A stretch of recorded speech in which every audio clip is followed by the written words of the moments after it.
All right, next I want to talk about the body language expert. I'm Vinnie. Thank you for joining. So I watched this and I remember what they said about Amber Heard. And so when I was watching the documentary, all the things that they said about Amber Heard remind me of Casey Anthony, how it seemed like she was showing more deceptive kind of like antics rather than like honesty.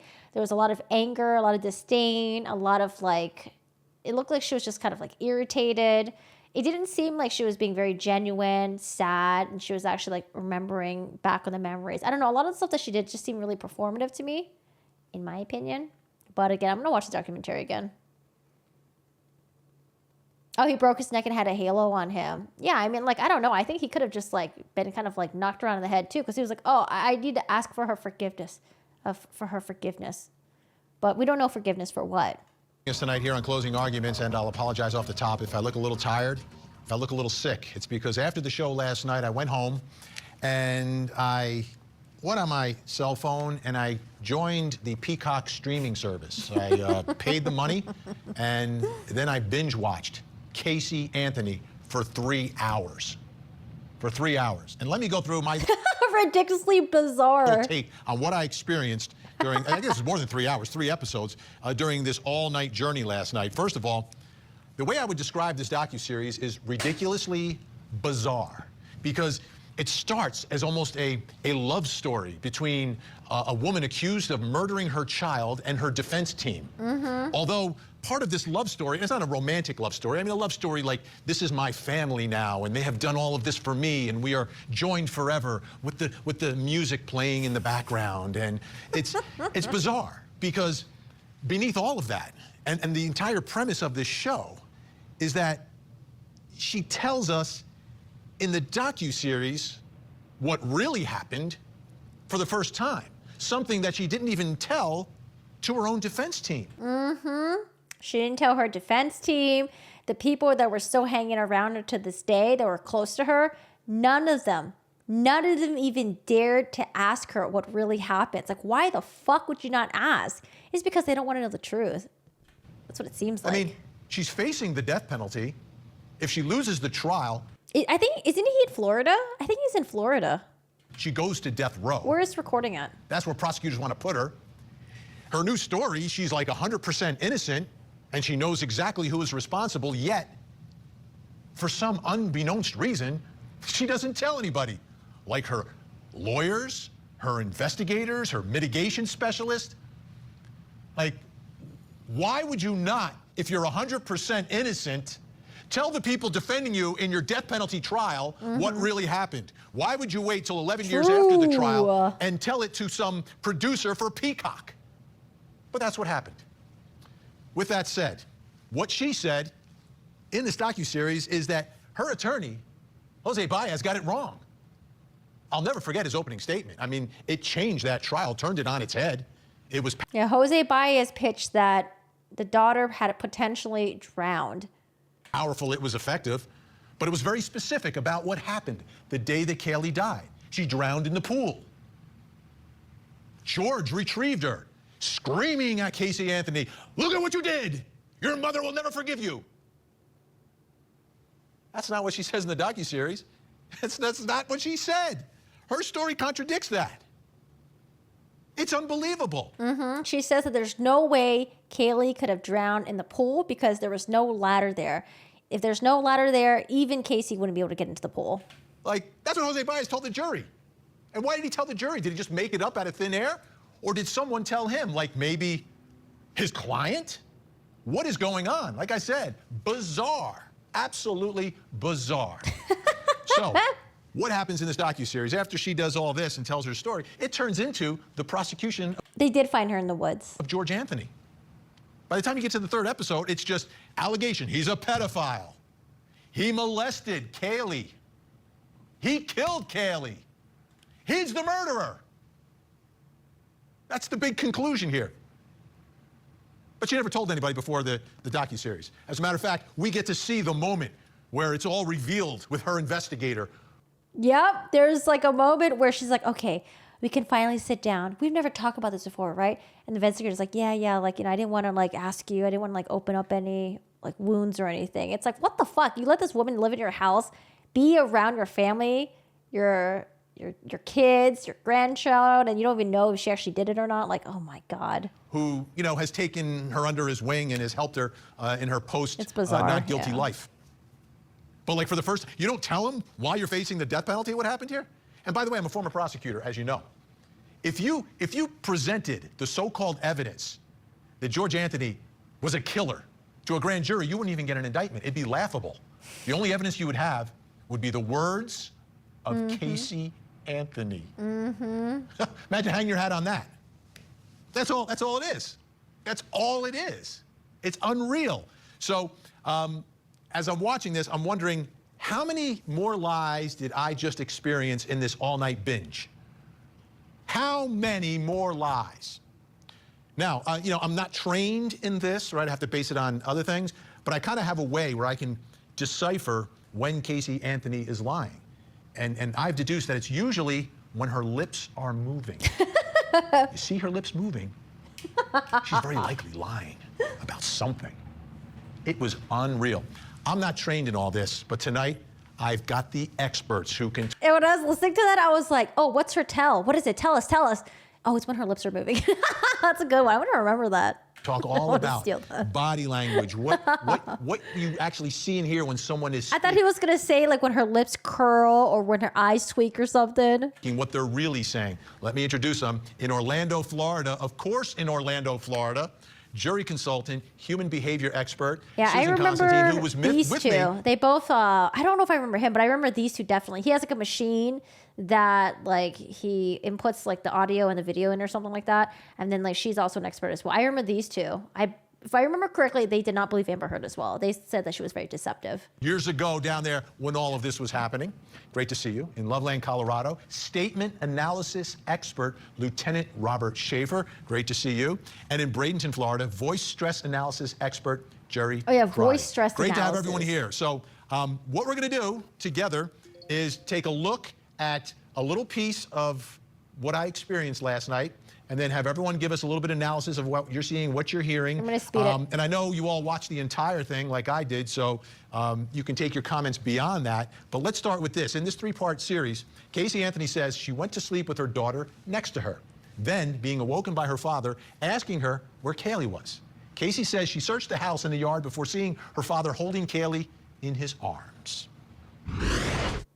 I can see him standing there with her in his arms and hand her to me and telling me that it's my fault, that I did that I caused that. And I just collapsed with her in my arms. It's just heavy, it's just cold. As I'm sitting there with her on my lap, just hysterical. Just staring at her, not knowing what to do. I don't know. It's just so much anger. He takes her from me and he immediately softens his tone and tells me it's gonna be okay. That she was going to be okay. That's what he said to me. And I don't know how long I sat outside. I don't know where he went. He took her from me and he walked away.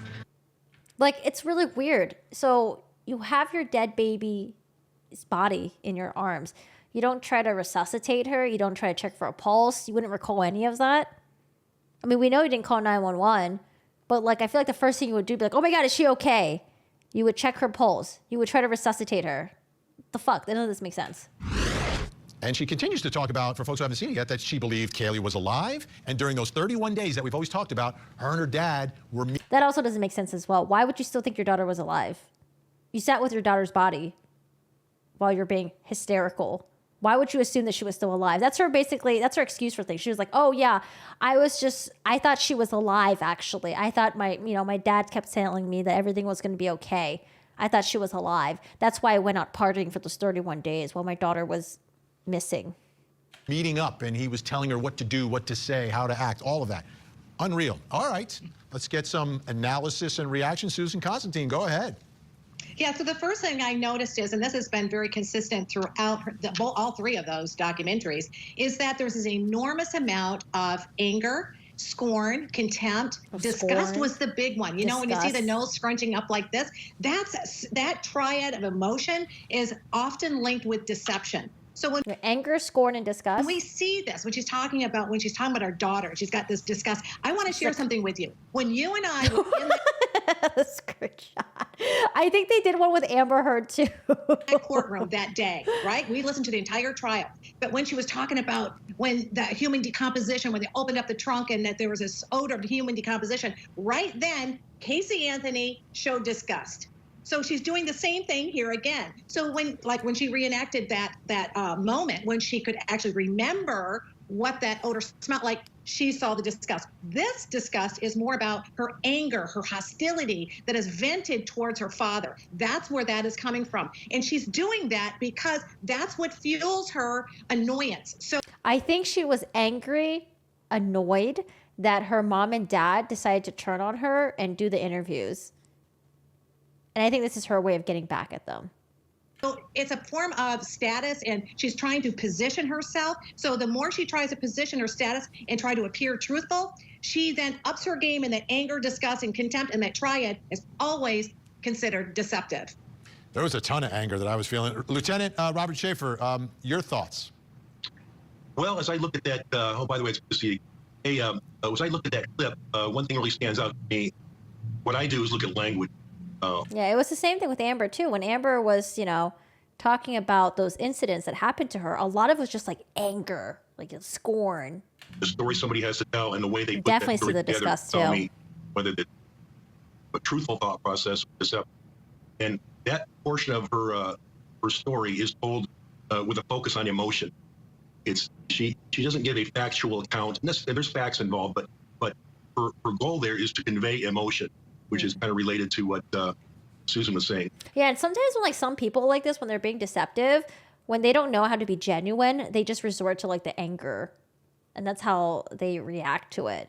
Because anger is something that they're very familiar with. And when a person recalls from memory, and that would be a truthful statement, that's not necessarily what they do. They want people to understand what happened. She's more concerned about conveying emotion, how she felt, how she was made to feel, Yes. rather than the facts of what actually happened. So yes. that would be... That's what I was saying. That she would be like, oh, I tried to resuscitate the body. I checked for a pulse. She didn't do any of that. She was just like, okay, I need to show them. This is how I felt. I'm going to show them just emotions. symptomatic of a suspicion of deception. It's possible. Maybe the editors cut it out. I don't fucking know why they would do that, though. But I seriously doubt that. Jerry Crotty, your thoughts? Well, I get to analyze what she says through a computer program. And what I'm looking for is that conflict in the brain. When people are being truthful, there is no real conflict. It just comes out very smoothly, and it's spontaneous and everything else.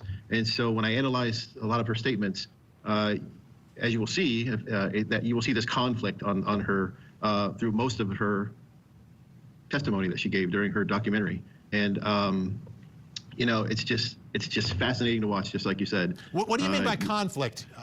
Explain that just a little bit. Okay, so you have two sides of the brain. You got, and I'll just kind of make it easy. You have two sides of the brain. You got one side of the brain let's just call it pure. It basically runs your heart, it runs your lungs, it does everything it's supposed to do, and it does it all automatically. Then you got the other side of the brain that's a little bit devious, and that's the side where deception comes from. And when a person decides to lie, there is this reaction in the brain. One side says do it, the other side says, we're not doing this today. But unfortunately, you can push it through. And what ends up happening is that stress, that reaction, that conflict that occurs in the brain, it goes out throughout the body, and that's what everybody's looking at here. I get to see it through the voice, and Susan gets to see it in the body, and Bob gets to see it through their language, what they're saying. And so it's really important the way that we do these things. And it's The pink jacket, it suits her though. It wouldn't suit me because I'm not a pink person, but it looks good on her. this is very fascinating to me what she said. Now, Susan, one thing that I noticed just looking at, there was a lot of stuff going on in her face, and I noticed a lot of times she would finish saying something and kind of do a little thing with her lip. I would see that a lot. It would be like at the end of a thought or something, and then it would stop, and then the camera would stay on her for a second, and it started jumping out at me. The other thing is this furrowed little brow in the middle here. Like sometimes it was like deeper than the Grand Canyon in there. What do those things mean? What do they mean, if anything? You see Vinny's like, she should have got Botox on her fucking forehead. it's sort of in the first two here, but I saw it even deeper. Yeah, so anytime you see an asymmetrical movement, especially with the mouth, that's associated with contempt. But what she does is it's more like almost uncertainty. It's almost where she bites the side of her mouth. It happens right after a statement. So when she says something and then she can hold it for a certain amount of time, then the duping delight pops out. You see the side movement, the asymmetrical movement, which is doubt. Oh, what he's talking about is not a lie detector, though. What he's talking about, he has this other thing that analyzes the voice stress. But yeah, lie detector is, I don't know why they still use that. The words that she said. So she doesn't believe it, but she's trying to pull it off, right? So that cognitive load, it's building up, and then it releases right at the very end. And that's also what you see in the furrowed eyebrows. Furrowed eyebrows are when somebody's under a lot of tension, right? They're angry and they're tension, and their eyebrows are coming down, right? So when you're upset about something, you're sad, which is what I would expect to see, her eyebrows would turn up, but it furrows in. So she's constantly in this state of anger and contempt, this triad of emotions, which is fueled by her inter-hostility. So that side contempt is partly is a more of a complex emotion. So it's contempt, moral superiority, but it's also self-doubt. And Right, contempt, moral superiority. That's an interesting one. Definitely got that with Amber Heard. Moral superiority, 100%. is a more of a complex emotion. So it's contempt, moral superiority, but it's also self-doubt. And she's trying to convince rather than convey. And it actually comes out in droopy delight on the side of her face. Lieutenant Robert Schaefer. So I'm bringing up Amber Heard because I find them both to be deceiving. I'm not comparing Amber Heard to a person that was on trial for the murder of their daughter, but we're bringing them both up because of deception. I want you to take a listen. This is Jose Baez, that opening statement that I referenced. There's a piece of it because to me it was significant because this was the game changer in the trial. It was powerful. It turned everything on its head. Let's listen to it one more time. How in the world can a mother wait 30 days before ever reporting her child missing? It's insane. It's bizarre. Something's just not right about that. Well, the answer is actually relatively simple. She never was missing. Kaylee Anthony died on June 16, 2008, when she drowned in her family's swimming pool. You're going to hear that Kaylee loved to swim, and Kaylee could get out of the house very easily, and it escalated. A couple things. I don't know, man. That right there, it just seems like some fake emotions, in my opinion. Like the, like, I don't know. It just seems really fucking Pretty amazing in that but- clip because in the docuseries she says she had no idea what he was going to say and she didn't know that he was going to get into everything that he. Seems like she was like nervous and she didn't know how to react to it. Because like at that point, if you heard about the death of your daughter, you would be like crying. You'd be really sad. Like, you know, you'd be like, oh my God. She was just like, did. so but Lieutenant, weird. let me ask you, here, Jose Baez is very specific in what happened. That story has changed. I know as a lawyer, you cannot just say whatever you want in your opening statement. It has to be based upon something. The only yeah, I thought you could say whatever you want in the opening statement. I didn't know that the opening statement couldn't just be like made up. I mean, it seems like from the documentary, it seems like Casey said that like he just kind of just like made it up and didn't even consult her. person who could tell him what happened would be Casey Anthony. How do you account for the statement seemingly changing from what her attorney said to what she said? Well, I think that, in my impression, based on the way he states things, that he probably wasn't sure right up to the last minute, or at least right the final hour, exactly what the defense was going to be. And so, what I understand about some other things that I've seen, that she was not clear with him exactly what that was going to be, and that was kind of a final decision that they just had to run with. I think they felt that they could build a good enough case with that, with the information that they had. But he absolutely depends on her to decide what that defense is going to be. And I noticed that one thing about that is that he stated that he described her in the third person. He says, what would cause a mother to do this? And although as though she's not really a person, it wasn't specific to her. So what would cause a mother to wait 30 days? So he wasn't specific to Casey. And so there's that's what we call lack of commitment. That's fascinating. Talking about somebody in the third person is a lack of commitment. Absolutely. That shows that he doesn't even really believe, Yeah, if you want to at put it the that end. way, what she had to say. Unbelievable.